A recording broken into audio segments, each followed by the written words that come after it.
ठाकुर बाबा 7 दिनों की ATS remand पर भेजा जा चुका है और शुरुआती पूछताछ में एक बड़ा खुलासा हुआ है। ठाकुर बाबा भारत नेपाल सीमा पर इस्लामी दावा केंद्र बनाने की तैयारी कर चुका था।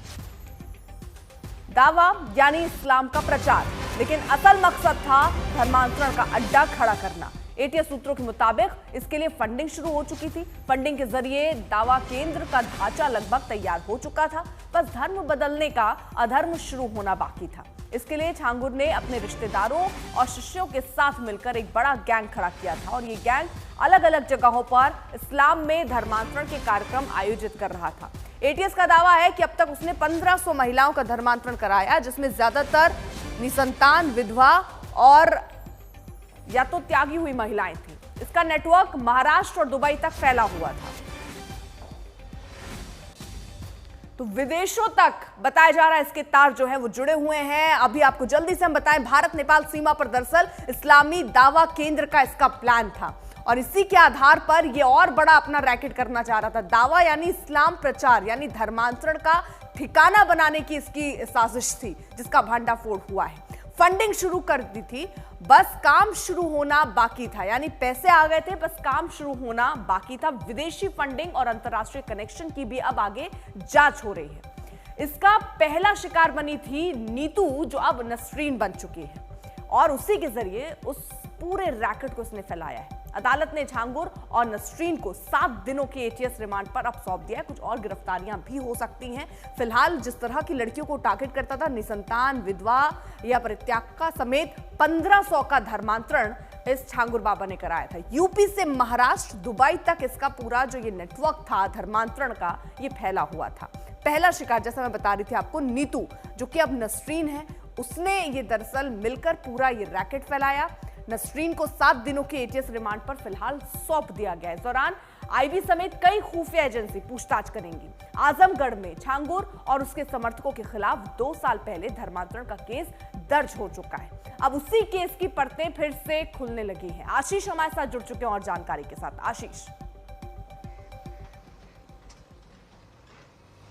अब देखिए, जिस तरीके से ठाकुर बाबा का पूरी तरीके से अब जांच कर रही है और रिमांड पर भी एक तरीके से लिया गया है, इस पूरे मामले पर अब एक एक परत खुल रही है।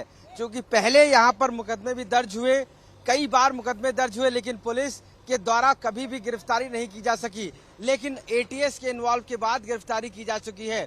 तीसरा दिन है अर्पिता, और बुलडोजर लगातार चल रहे हैं। और बुलडोजर चलते समय मैं आपको एक खास बात बताता हूँ इसकी, ये जो पूरी बिल्डिंग बनाई गई थी, ये पूरी बिल्डिंग आप जानने की कोशिश करेंगे कि यहाँ पर उन सरियों से बनाई गई थी जो ब्रिज में प्रयोग की जाती है, यानी कि जो बड़े बड़े पुल होते हैं, बड़े बड़े ब्रिजेस होते हैं, 10 से 15 mm की सरिया उससे बनाई गई थी। और इसी को तोड़ने के लिए बुलडोजरों को भी काफी मशक्कत करनी पड़ रही है। यानी बाबा का जो काला साम्राज्य है, वो किस कदर और कितना मजबूत किला उसने बनाया था, वो यहाँ देखने को मिल रहा है। और यही वजह है कि इस बलरामपुर में वो पूरी तरीके से, अब मान के चलिए कि डेमोग्राफी भी चेंज करना चाहता था।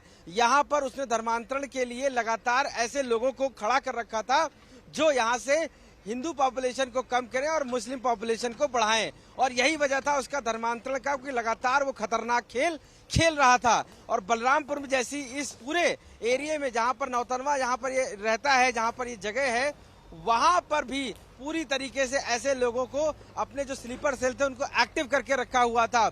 तो आप सोच के सकिए कि किस मानसिकता का ठाकुर बाबा था। जहां आप है, बुलडोजर एक्शन चल रहा है, जरा वो तस्वीरें भी एक बार दिखाइए। बिल्कुल अर्पिता, देखिए ये जो बुलडोजर आप देखिए अब ऊपर की तरफ चढ़ रहा है और साफ तौर से ये बुलडोजर इस पूरे किले को ध्वस्त करने के लिए आगे बढ़ रहा है। चूंकि आज तीसरा दिन है और 3 दिन हो गए हैं, तीसरे दिन भी ये बुलडोजर की प्रक्रिया जारी है।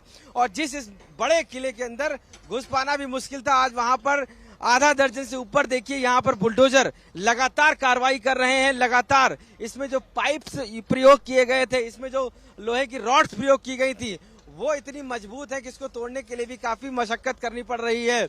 इसमें फायर ब्रिगेड में जो पाइप्स लगती हैं, उस तरीके की पाइप्स को प्रयोग किया गया। आप देख भी सकते हैं तस्वीरों में कि किस तरीके से बुलडोजर उसको तोड़ने की कोशिश कर रहा है, गिराने की कोशिश कर रहा है। और ये पूरा एक जो कहते हैं जो महल बना हुआ था, इसका पूरी जो कोठी बनी हुई थी, उसको गिराने के लिए चारों तरफ से बुलडोजरों ने एक तरीके से घेरा हुआ है कि इसको आज जमींदोज कर दिया जाए।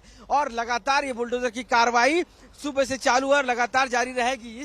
इस पूरी बिल्डिंग के अंदर जितना भी उसका सामान था वीआईपी, वो आज भी वैसे ही मौजूद है, यानी कि वो ऐशो आराम की चीज भी इसमें रखता था। लेकिन आज ये पीला पंजा पूरी तरीके से इस काले साम्राज्य को नेस्ते नाबूद कर रहा है। और यही वजह है कि जांगुर बाबा जब यहाँ पर मौजूद था तो यहाँ पर परिंदा भी पर नहीं मार सकता था, लेकिन आज यहाँ पर योगी आदित्यनाथ की जो पीले पंजे हैं, कह सकते हैं बुलडोजर हैं, वो अंदर जाकर पूरी तरीके से इसको जमींदोज करने में लगे हुए हैं। आप रहिए वहीं पर, अभी एक बार फिर से आपसे अपडेट लेंगे।